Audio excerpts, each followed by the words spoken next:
Colony থেকে আজকে ধরলাম 2 পিস সুন্দর লাভবার্ড পাখি। চট্টগ্রামে পাঠাবো 2 পিস টেম সাইজ বাচ্চা। পাখিদের জন্য সংগ্রহ করলাম নতুন সবজি। সূর্যমুখী বীজ দেওয়াতে ঝাঁপিয়ে পড়লো আমাদের কবুতরগুলো। শীতের দিনগুলোতে আমরা কিন্তু আমাদের ঘোড়াটাকে রেগুলার গোসল করাই না, তবে গরমের দিনগুলোতে সপ্তাহে মিনিমাম 2 থেকে 3 দিন, আর অতিরিক্ত গরম দিনগুলোতে কিন্তু গোসল করাতেই হয়।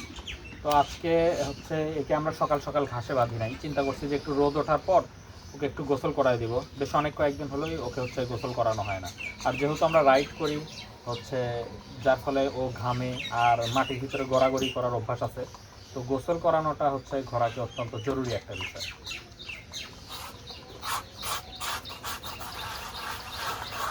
গোসল করানোর পর দড়িটা ছোট করে বেঁধে রাখতে হবে ঘোড়াকে, কারণ ও কিন্তু যে কোনো সময় ভেজা গায়ে গড়াগড়ি দিতে পারে। আর ভেজা গায়ে একবার মাটির ভিতরে গড়াগড়ি দিলেই কিন্তু গোসল করানোর কোনোই সার্থকতা নাই, ও পুনরায় আবার নোংরা হয়ে যাবে। যাই হোক, এখনও হচ্ছে রোদে এভাবে বাঁধা থাকবে। তো আমাদের এখন যেটা কাজ সেটা হচ্ছে পাখিদের জন্য আমরা প্রত্যেকদিন দুপুরে আলাদা আলাদা ধরনের সবজি আমরা পাখিদের দিয়ে থাকি। অনেকে আমাদের প্রশ্ন করেন যে ভাই, পাখির হচ্ছে একই সাথে সব ধরনের সবজি আমরা কেন দেই না?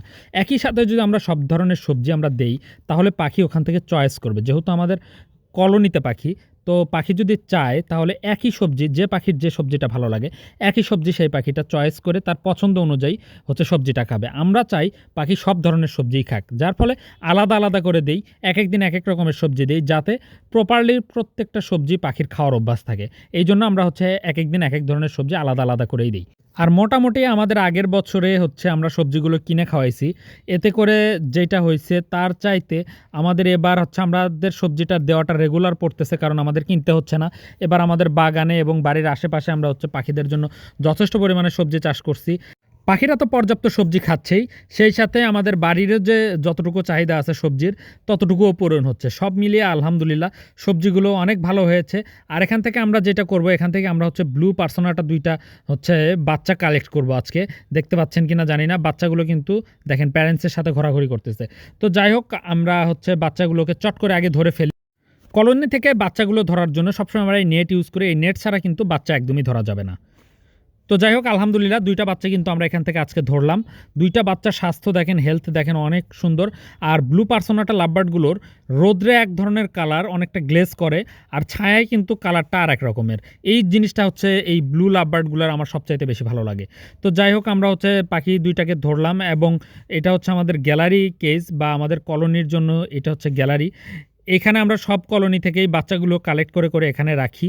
তো এবারে আমরা হচ্ছে বেশি একটা বাচ্চা এখানে রাখতে পারিনি, বাচ্চাগুলো রেডি হওয়া মাত্র কলোনি থেকে আমরা সেল করে দিয়েছি, এবং বিশেষ করে 80% বেবি তো আমরা টেম সাইজেই সেল করে দিয়েছি, যার কারণে গ্যালারি কেজে কিন্তু খুব একটা বাচ্চা আমাদের এবারে রাখতে হয় নাই।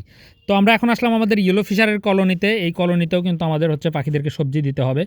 তো এই কলোনিতে একটু বেশি সবজি দিতে হয়, কারণ ইয়েলো ফিশারের কলোনিতে পাখির পরিমাণটা একটু বেশি আছে আমাদের। তো যাই হোক, এবং যেহেতু হাঁড়িতে বাচ্চা আছে, পাখিদের সফটফুড দেওয়ার আগে কিন্তু অবশ্যই বুঝতে হবে যে কলোনিতে কি পরিমাণ বাচ্চা আছে। যদি বাচ্চা থাকে বেশি, তাহলে সফটফুডটাও বেশি দিতে হবে। যদি বাচ্চা কম থাকে, তাহলে সেই তুলনায় সফটফুড কিন্তু অবশ্যই কম দিতে হবে।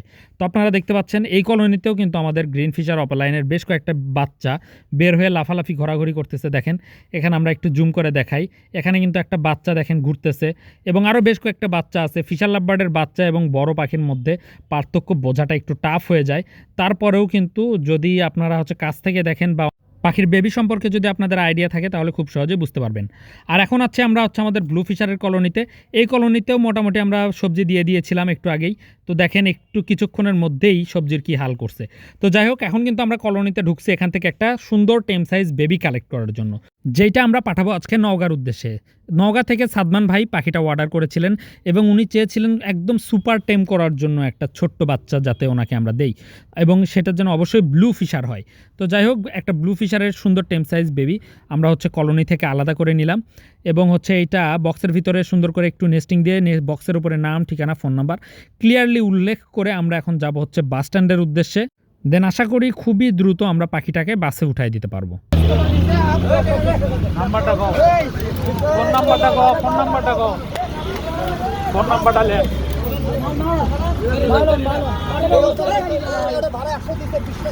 017 5 09 বাসের সুপারভাইজারের ফোন নাম্বারটা নেওয়ার পর সাদমান ভাইকে আমরা সেই ফোন নাম্বারটা পার করে দিলাম যাতে উনি সুন্দর করে পাখিটা রিসিভ করতে পারেন।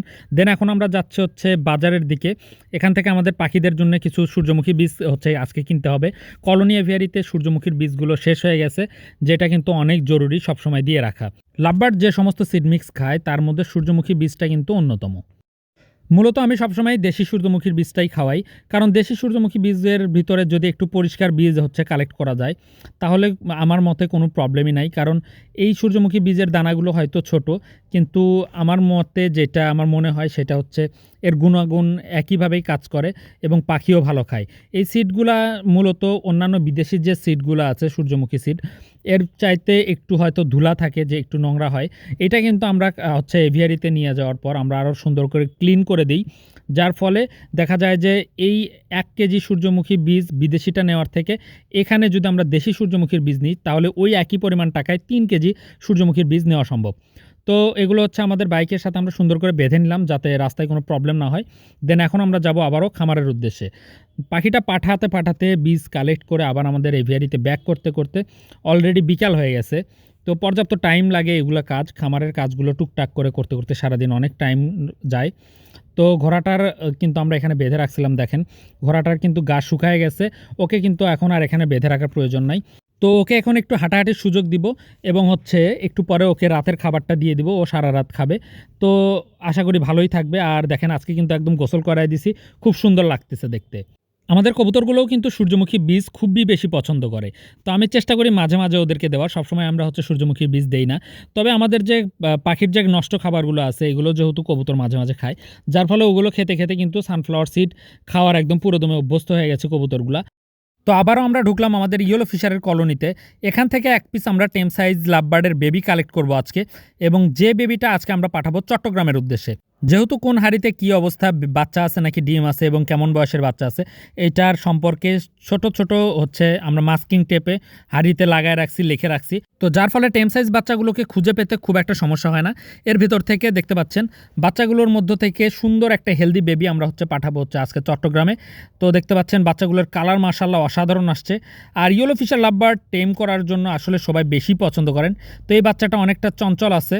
তো আমাদের ইয়েলো ফিশার লাভবার্ডের কিন্তু আরও অনেক কিউট কিউট সুন্দর সুন্দর বেবি আছে, যেগুলো যদি আপনারা টেম করতে চান আমাদের সাথে সরাসরি যোগাযোগ করতে পারেন। ইনশাল্লাহ দেশের যে কোনো জায়গায় পাখিগুলোকে আমরা পাঠাতে পারবো। তো যাই হোক, এখন আমাদের ব্লু ফিশারের কলোনি থেকেও কিন্তু একটা ব্লু টেম সাইজ বাচ্চা আমরা হচ্ছে কালেক্ট করব। দেন এই টেম সাইজ বেবিটার সাথেই কিন্তু একই জায়গায় হচ্ছে এই পাখিটাও যাবে। আসলে লাভবার্ড পাখিগুলো খুব সহজে এবং খুব দ্রুত টেম হয়।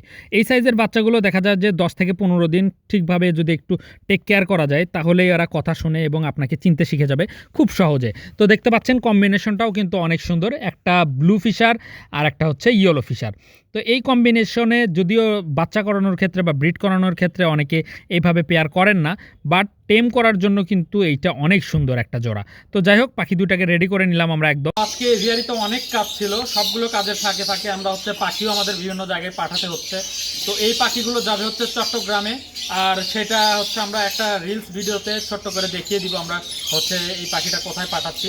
তো দেখা হবে নতুন কোনো ভিডিওতে। আজকের মতো এ পর্যন্তই। আসসালামু আলাইকুম।